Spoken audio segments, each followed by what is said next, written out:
ఇవాళ కాంగ్రెస్ పార్టీ ఇన్ఛార్జిగా క్షేత్రస్థాయిలో కష్టపడి కాంగ్రెస్ పార్టీ యొక్క అన్ని విభాగాలలో కాంగ్రెస్ పార్టీ బలోపేతం కొరకు ఒక సామాన్య కుటుంబం నుంచి వచ్చి ఒక అనేక కష్ట నష్టాలు ఓర్చుకున్న సామాన్య నాయకురాలు ఇవాళ తెలంగాణ రాష్ట్రానికి ఇన్ఛార్జిగా రావడం యావత్ కాంగ్రెస్ పార్టీ కార్యకర్తలకు నాయకులకు అలాగే ప్రజలకు కూడా మంచి శుభాకాంక్షలు. ఎందుకంటే ఇలాంటి నాయకురాలు వచ్చినప్పుడే కింది స్థాయిలో కష్టపడే కాంగ్రెస్ పార్టీ కార్యకర్తలకు గాని అణచివేయబడే కార్యకర్తలకు గాని ఎవరైతే గాడ్ ఫాదర్ లేని కార్యకర్తలకు కూడా రేపు మంచి పదవులు కానీ లేక ఆర్థికంగా సామాజికంగా ఉద్యోగ పరంగా ఉపాధి పరంగా కూడా కాంగ్రెస్ పార్టీకి ఒక గైడెన్స్ ఇచ్చి క్షేత్రస్థాయిలో కాంగ్రెస్ పార్టీ తీసుకెళ్లడానికి కూడా మంచి అవకాశం ఉంది. మీనాక్షి తెలంగాణ రాష్ట్రానికి రావడం వారికి కాంగ్రెస్ పార్టీ కార్యకర్తల తరఫున ఉదయపూర్వక శుభాకాంక్షలు. ఎందుకు మార్చామంటే ఇవాళ మొత్తం కాంగ్రెస్ పార్టీ అధిష్టానం ఏదైతే అనేక రాష్ట్రాలకు మార్చే విధంగా ఎప్పుడైనా ఏఐసిసి ఇన్ఛార్జ్ 1 year ఉంటారు. అందులో భాగంగా దీపాదాస్ మున్సి వచ్చి గతంలో కేరళకు కూడా ఇన్ఛార్జిగా ఫుల్ టైం ఇన్ఛార్జిగా ఉన్నారు కాబట్టి అక్కడ ఎలక్షన్లు రాబోయే ఎలక్షన్లు కాబట్టి ఇక్కడ ఒకే రాష్ట్రం కాకుండా ఇప్పటికి 9 రాష్ట్రాలకు ఇన్ఛార్జీలు చేసింది. అందులో భాగంగా మన తెలంగాణ రాష్ట్రానికి సుదీర్ఘ అనుభవం ఉన్న మీనాక్షి నటరాజన్ మన ఇన్ఛార్జిగా రావడం చాలా శుభపరిణామం. అంటే మీనాక్షి నటరాజన్ కి ఎందుకు ఇచ్చారంటారు మరి? వాళ్ళకి ఎందుకు ఇచ్చారు?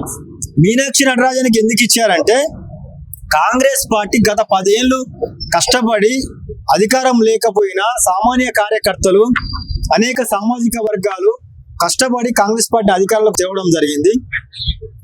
ఎప్పుడైతే మీనాక్షి నటరాజన్ గారు అలాంటి అవగాహన ఉంది కాబట్టి మన జాతీయ అధ్యక్షుడు రాహుల్ గాంధీ గారు భారత్ జోడో యాత్ర ద్వారా భారత్ జోడో న్యాయయాత్ర ద్వారా ప్రధానంగా ఒకటే ఎజెండా, ఈ 70 ఏళ్ళ రాజకీయ ప్రభుత్వాలు వచ్చినా గానీ ఈ సామాన్యులు ఎందుకు డెవలప్మెంట్ అయితే లేరు, ఎన్ని పథకాలు తెచ్చినా ఎన్ని అభివృద్ధి నిధులు తెచ్చినా ఎందుకు వెనుకబడి ఉంటున్నారో దీనికి ప్రధాన కారణము పదవులు పొందిన వాళ్ళే పదవులు పొందుతున్నారు, ఆర్థికంగా అభివృద్ధి చెందిన వాళ్ళు అభివృద్ధి చెందుతున్నారు అనే ఉద్దేశంతో ఈ దేశం మొత్తం నేను కులగణన చేస్తా, ఒక కంప్లీట్ ఒక ఎక్స్రే ద్వారా ఎవరు అభివృద్ధి చెందిండ్రు ఎవరు అభివృద్ధి చెందలేదు, ఇంకా ఎవరు అసలు ఈ రాజ్యాంగ ఫలాలు అభివృద్ధి అందుకోలేదో వారి గురించి తెలవాలంటే కులగణన అని చెప్పి అందులో భాగంగా తెలంగాణ రాష్ట్రం సామాజిక న్యాయం పాటిస్తాం అన్నాం కాబట్టి ఈ ప్రజలు విశ్వసించి ఓటేశారు.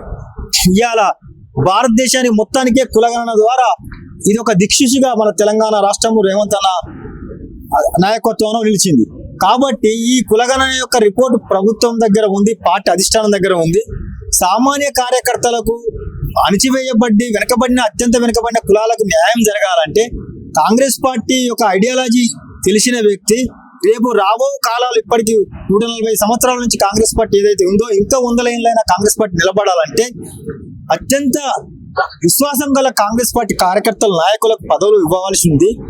దాని కొరకు అత్యంత విశ్వాసం గల నాయకురాలు ఉండవలసిన అవసరం ఉంది. తెలంగాణ రాష్ట్ర ఇన్ఛార్జిగా ఇక్కడ ఏదైతే ఇంప్లిమెంట్ చేసి ఇక్కడ ఏదైతే సామాజిక న్యాయం పాటించి కులగణన రిపోర్ట్ ద్వారా న్యాయం చేస్తే ఈ రిపోర్ట్ను రాహుల్ గాంధీ గారు భారతదేశం మొత్తం కూడా పెట్టవలసిన అవసరం ఉంది. అందులో అనేక రాష్ట్రాలు విశ్వసించి రేపు 2029లో భారతదేశ భావి ప్రధానిగా కావాలంటే రాహుల్ గాంధీ గారు ప్రధాన కారణం ఈ కులగణనే ఉపయోగపడుతుంది. ఈ తెలంగాణ రాష్ట్రమే రాహుల్ గాంధీ గారు ప్రధాని కావడానికి కూడా ఇది ఒక రాష్ట్రమే ముందు అడిగేస్తుంది. ఈ ముందు అడిగేసే రాష్ట్రంలో కొంతమంది మాజీ మంత్రులు, మాజీ ఎమ్మెల్యేలు, మాజీ ఇదివరకు పదవులు చేసిన వాళ్ళు పార్టీ అధిష్టానం మీద ఒత్తిడి తెచ్చి మళ్ళీ పదవులు తీసుకుంటే మరి అత్యంత వెనుకబడిన వర్గాల కొరకు న్యాయం చేస్తామని సామాజిక న్యాయం పాటిస్తామని మనం చేసిన కులగణానికి ఏం అర్థం ఉంటుంది? దానికి అర్థం ఉండాలంటే కాంగ్రెస్ పార్టీ ఐడియాలజీ రాహుల్ గాంధీ యొక్క దూత తెలంగాణ రాష్ట్రంలో ఉండవలసిన అవసరం ఉంది. కాబట్టి ఆ మీనాక్షి నటరాజన్ గారు ఏదైతే రాహుల్ గాంధీ టీంలో ఒక మెంబర్ కాబట్టి ఇవాళ తెలంగాణ రాష్ట్రానికి రావడం జరిగింది.